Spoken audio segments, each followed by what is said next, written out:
The Gina and Matty podcast. Gina and Matty.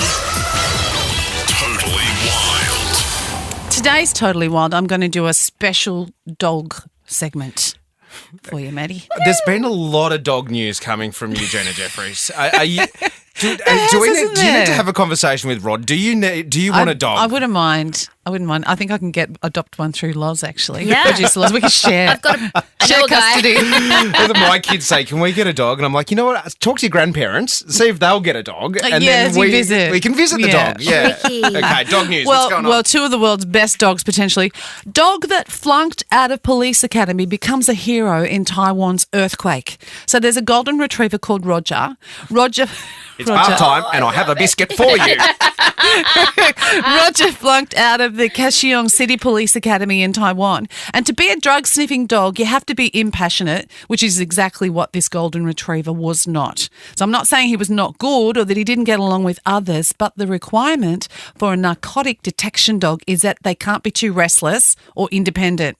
Anyway, this is what they need in rescue dogs. So these attributes were perfectly on show when he lunged for the reporter's microphone as his handler was being interviewed by Taiwan's official central news agency. Fake news. So 8-year-old Roger was quickly deployed to the area where his exuberance and independent naughty streak put him in good stead for locating a body of a 21-year-old victim who hadn't been found. So the dog that flunked the police academy became a hero. Good work, Roger. Never give up, guys. What else you got? This headline is "A Guilty Pup Caught Red-Handed." A guilty pup was left covered with sugar puffs after she tore into the cereal box.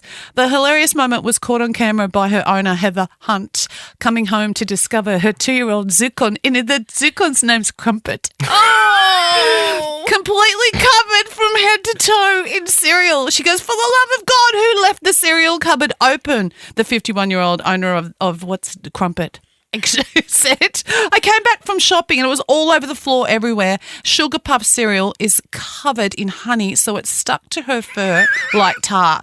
So she said getting it out of Crumpet's fur was impossible because she tried to wet it, but when she wet it, it turned into like wallpaper paste. So... She tried milk. So she, And a spoon? So she had to take Crumpet to the groomers and took them nearly 3 hours to wash her and cut all the cereal out of her. And now she looks like a totally different dog. She looked like she was a real fluff ball. Yeah. Now she's just a little skinny little rat. Was a Crumpet now a muffin? Yesterday, Gina, you and I both went to the gym. Not together, at separate times. Gyms. Separate gyms, separate times, but we both had incidents unfold. Would you like to kick it off? Would you like me to do mine first? I'll kick it off. Yeah, okay. So I was out in the car actually texting you. Yeah. And I was trying to open a bottle of water, a brand new bottle of water that I stole from here, side note. And I couldn't quite get it open and I'm trying to turn in. So I wasn't texting quite. I was trying to turn into the gym. So I just popped the bottle in between my legs while I turned in.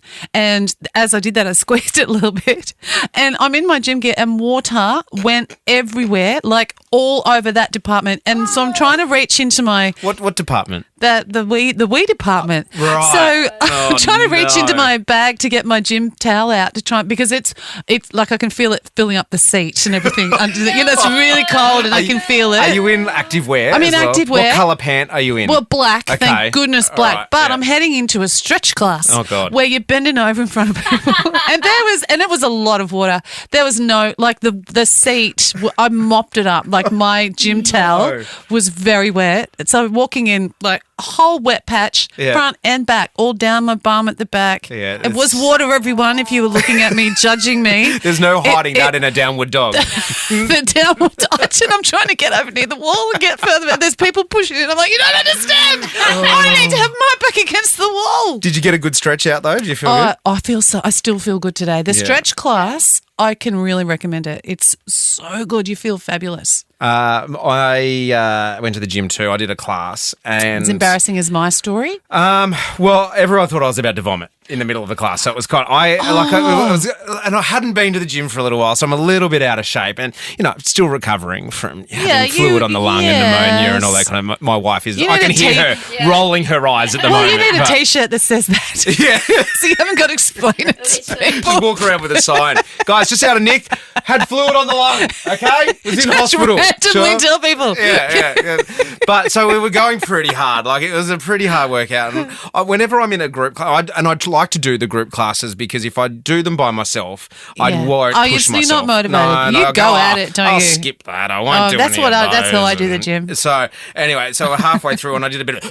and then everyone sort of did that thing. Hard. They stepped back and then I was like, oh my gosh. And then they're like, yeah! Everyone started clapping me because I was going so... I was like, oh, no, please don't clap. Please don't look at me. Oh, no. And I just wanted to curl up into the corner and die. But I didn't. I didn't vomit. It was just a dry retch. And then I thought that was all. Worse. I hate your gym. Oh, yeah. Much rather mine. I wish I'd spilt water on my pants.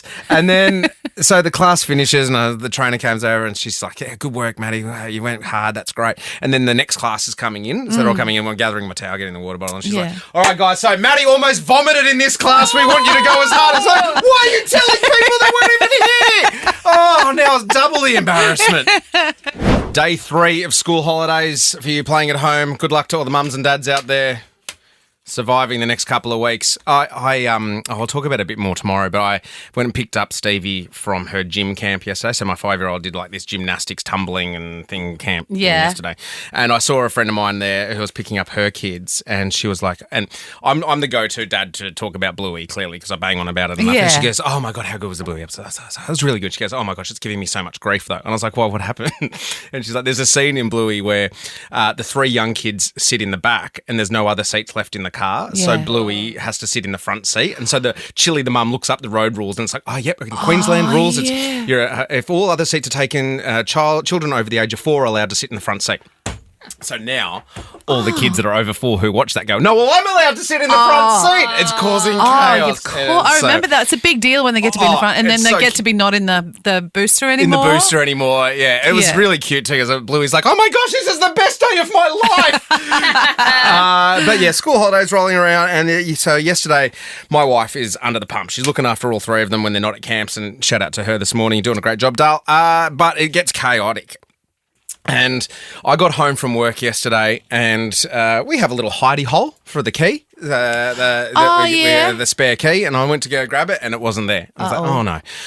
Went around the back door was locked, all the windows are closed because I could have done a MacGyver and climbed through a window, so I was locked out when I got home from work yesterday and I've rung Bella and I was like, have you got all of the keys? She's like, yeah, I'm sorry. I was like, oh God, what am I going to do? And then Don't you have one on your car key ring?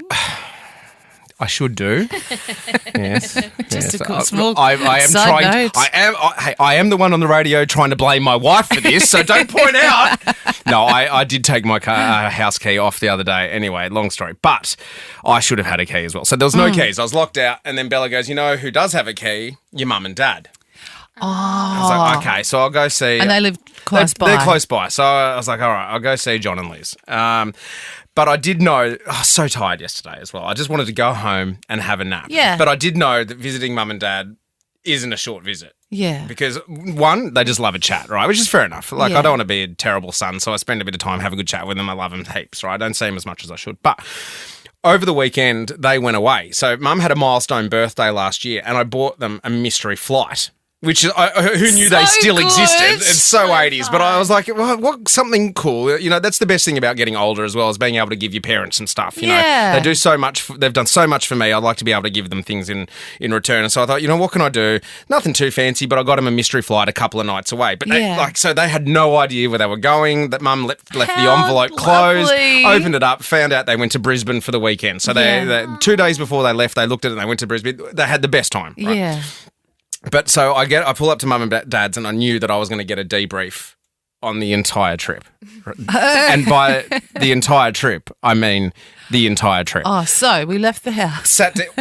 You're not wrong. Oh. Right. So I sat down and mum's like, oh, we had the best time, darling. Loved it so much. She brings over the iPad. She brings over her mum iPad. Oh. the iPad she uses to take photos with, mind you. She's one of those. She's like holds up the iPad and takes photos with the iPad, zooming in it. So she brings out, she opens up, because she's got the mum flap, like that opens up, that keeps the screen safe, opens it up, and then the first photo is Dad waiting for the bus to get to the airport. Right. So I'm swiping, there's Dad on the bus. Swipe, there's Dad waiting for the train.